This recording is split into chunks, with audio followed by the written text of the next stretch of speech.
Bonjour à tous, ravi de vous retrouver aujourd'hui. Waldorado est à Warem, le lieu de naissance d'une marque qui met des couleurs dans la mode. C'est G&Joy, c'est une véritable success story.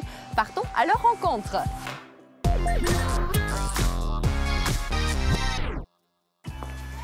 Bonjour Pierre. Bonjour Émilie. Merci de nous accueillir. Vous êtes le fondateur de G&Joy. Alors pourquoi est-ce que vous m'avez emmené ici pour démarrer cette émission? Alors je vous ai emmené ici parce que c'est ici que tout a commencé. Donc ici derrière nous on a notre premier atelier, premier bureau. J'habitais pas très loin, 50 mètres, et dans mon appartement les premières idées sont venues et puis j'ai loué ce bureau. Tout jeune alors à ce moment-là, vous aviez quel âge? 20 ans. 20 ans et vous êtes lancé seul dans l'aventure. Exactement, seul, et ça fait 10 ans maintenant. Incroyable. Bon, ben on va aller voir tout ça? Oui. Let's go. Ouais. Ce petit atelier de la rue des Lombards a vu naître en 2006 la première collection G&Joy. 45 mètres carrés dédiés à la création, le tout imaginé par cet ancien étudiant de HEC Liège. Et l'idée, c'était un peu de réinventer, d'amener un peu de couleur dans le prêt-à-porter belge. Okay. Alors, au tout début, on a été très connus pour nos polos. Et puis, au fur et à mesure des années, la collection s'est un peu étoffée, s'est un peu adoucie aussi, tout en gardant justement la force et le côté initial qui était la couleur et l'attention aux détails. Qu'est-ce que ça représente aujourd'hui, G&Joy, en chiffres? Alors, quelques chiffres, on peut dire qu'on est 25 personnes à travailler en Belgique, qu'on réalise à peu près 7 millions d'euros de chiffre d'affaires, tout confondu, qu'on vend une pièce toutes les 30 secondes. Ça, c'est assez intéressant. J'ai fait le calcul il n'y a pas longtemps.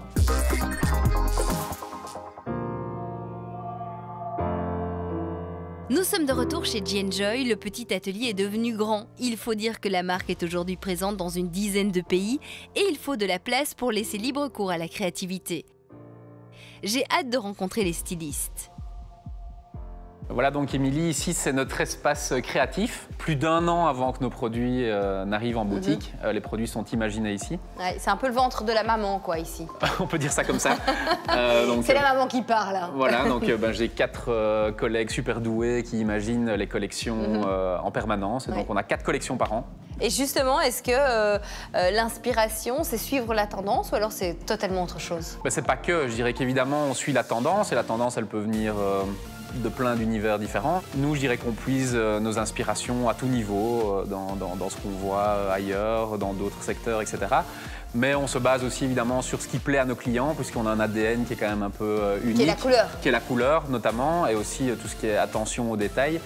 Bon, on va aller rencontrer une des personnes clés de l'équipe. Elle s'appelle comment? Alors, il y a Anna, mais il y a aussi Olis, Gwen et Chris. Et donc, je t'invite à aller discuter avec eux, ça va être super intéressant. Ah oui, j'ai hâte, j'adore ça. Voilà. Anna, vous êtes une des stylistes chez G&Joy. Alors, comment ça se passe une journée type au boulot? Très gai. Ouais. Principalement, on s'amuse. On travaille fondamentalement en équipe. Ouais. On est 3 stylistes et un graphiste. Vous êtes styliste pour les garçons et pour les hommes. D'accord. Donc, je travaille toujours avec Olis. Alors, avec lui, on va mettre tous les idées sur la table. Ouais. Tout le monde dans le bureau, ils vont dire oui, commence maintenant. Et c'est vraiment pas joli à voir. Il y a partout des choses. Donc, il y a un modèle dont vous êtes particulièrement fier, que vous avez créé, vous? Pas tellement un modèle. Je suis fière de voir ce petit garçon, ou même mon fils qui me dit « Maman, la veste, elle est trop cool !» Ou de ces moments où je suis en train de faire mes courses et je vois la famille habillée, toutes des choses que je fais. Ça, c'est une fierté de voir que tu fais plaisir aux gens. Bon, et Anna, juste entre nous, hein, d'accord? Comment il est le patron? Il est bien. C'est lui qui a le dernier mot? Évidemment, oui, mais jamais ça se passe comme ça. Jamais ça se passe comme ça, parce que, par exemple, il va dire non, Anna, non, ouais, je crois pas à ça, et toi, tu vas lui donner tes raisons. Et c'est une question de construire la collection ensemble.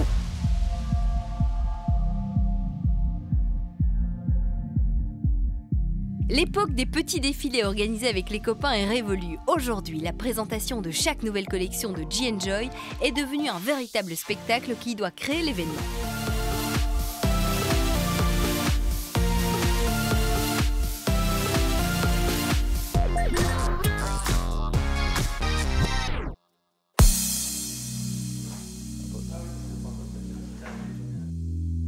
Waldorado est de retour à Warem chez G&Joy. Pierre va nous expliquer où et comment ces vêtements sont fabriqués.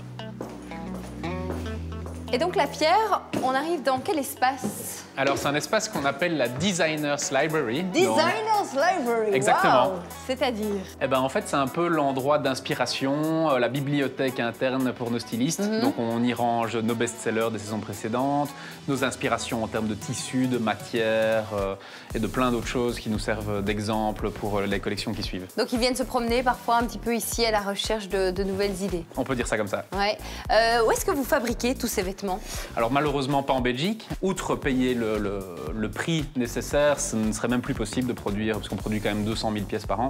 Et donc il n'y a aucune usine en Belgique qui serait capable de produire ça. Alors vous produisez où justement? Alors donc on produit principalement en Inde. On produit aussi en Turquie, au Portugal et en Chine. Ce sont quand même des pays qui n'ont pas toujours bonne réputation. Comment vous faites pour être certain qu'il n'y ait pas d'exploitation là derrière? Alors évidemment, on ne peut jamais être certain parce qu'on n'habite pas sur place, mais en tout cas, on a une très bonne confiance en nos fabricants. Et donc nous, ce qui est important, c'est le bien-être des travailleurs, le nombre maximum d'heures de travail sur une semaine, les conditions salariales, et donc faire en sorte qu'en fait, il y ait une bonne ambiance dans l'usine et que la condition de travail soit aussi bonne qu'ici dans les bureaux. Et c'est d'ailleurs pour ça que sur toutes nos étiquettes, on indique un slogan qu'on appelle « Made with Dignity ». Et donc c'est vraiment notre manière à nous de dire qu'on est attentif à tout ça et qu'on a vraiment une très bonne collaboration avec nos fabricants sur le long terme et qui nous permet du coup d'instaurer certaines choses. Alors en plus de tout ça, vous avez aussi une fondation? On a une fondation, donc ça c'est vraiment notre coup de cœur envers l'Inde. Donc en fait on a déjà aidé plusieurs projets en Inde, notamment Objectif Eau, donc qui était un projet qui avait pour but de donner l'accès à l'eau potable dans un village du nord de l'Inde.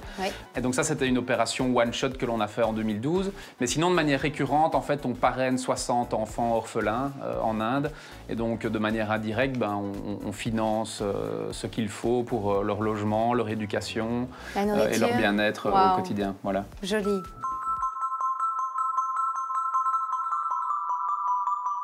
Une fois fabriqués et validés par un contrôle qualité sur place, les vêtements seront acheminés chez nous par bateau puis stockés dans l'entrepôt de Warem. Ensuite, direction les points de vente.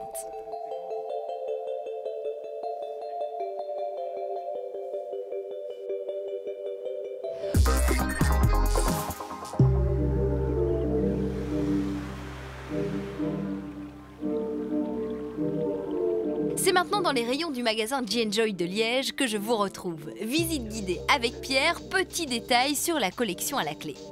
Oh, les enfants, c'est terrible.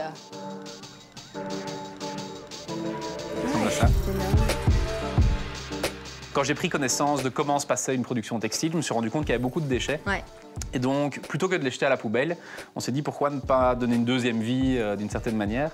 Et donc, avec chaque chute de tissu dans les usines, on réalise un petit porte-clés qui est en fait un peu la miniature du produit que l'on a acheté dans la même couleur. Bien joué, c'est sympa, franchement. On appelle du upcycling.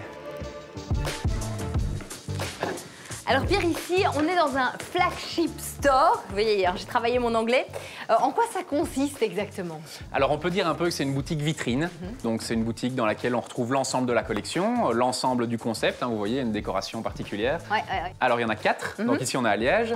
Il y en a une à Charleroi, dans le centre commercial Rive-Gauche. Que je connais bien. Voilà, il y en a une à Mons sur la Grand Place. Et alors il y a une boutique outlet où nous vendons nos anciennes collections près du Luxembourg. C'est important pour vous d'avoir cette sorte de vitrine vers l'extérieur? C'est très important parce qu'on a beaucoup de revendeurs, évidemment, mais qui font une sélection dans notre collection. Et donc ici, on voulait vraiment proposer l'ensemble de la collection et que ce soit un peu un laboratoire en temps réel pour recevoir les feedbacks des clients. Est-ce que, en tant que marque de vêtements, vous avez été déjà victime de contrefaçon? C'est déjà arrivé, il y a 2 ans. En fait, quelqu'un des contrefacteurs avait ouvert exactement la même boutique que celle-ci au centre d'Istanbul. Et je l'ai appris par mon fournisseur, en fait, qui était venu à l'inauguration de cette boutique et qui m'a félicité un jour par SMS en me disant « Félicitations pour ton ouverture à Istanbul ». Et du coup, j'ai pas trop compris. Donc c'est vrai qu'on est un peu tombé de notre chaise quand on a appris ça et on l'a fait fermer par nos avocats. Ça nous a coûté beaucoup d'argent, ça nous a fait un peu plaisir aussi par la même occasion. C'est une belle reconnaissance. Parce que c'est une sorte de reconnaissance, évidemment.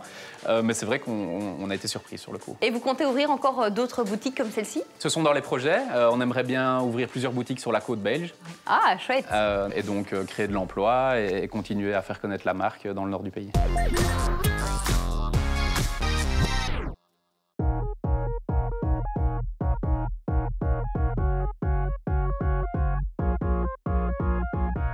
Pierre, on est à la fin déjà de notre visite. Franchement, bravo. J'ai été agréablement surprise et je suis très impressionnée parce qu'avoir un mec comme ça de 30 ans face à moi qui a construit déjà ce petit empire, en tout cas, je vous souhaite vraiment bonne continuation. De quoi est-ce que vous êtes le plus fier?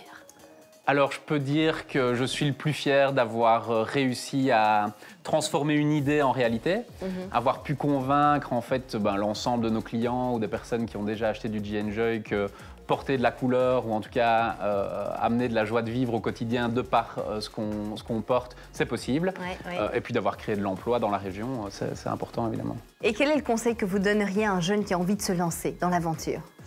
Alors, que ce soit dans le prêt-à-porter ou pas, je pense qu'il faut avoir une bonne idée, évidemment, croire en son idée, ne pas se laisser influencer par les éventuels détracteurs qu'il y aurait avant même que le projet puisse être né. Des problèmes, il y en aura, donc évidemment, il ne faut pas se poser trop de questions sur les éventuelles embûches qu'il y aura sur le chemin, parce qu'il y en aura, mais il y aura aussi des moyens de les surmonter. Bien s'entourer, évidemment, et avancer, vraiment ne pas hésiter à se lancer. Moi, je conseille vraiment tous les jeunes qui ont une idée et qui ont envie d'entreprendre à le faire. Merci pour ce chouette rendez-vous. Franchement, j'ai appris plein de choses et bravo pour le bel entrepreneur que vous êtes. Quant à nous, on se retrouve la semaine prochaine pour découvrir de nouvelles pépites wallonnes. Salut!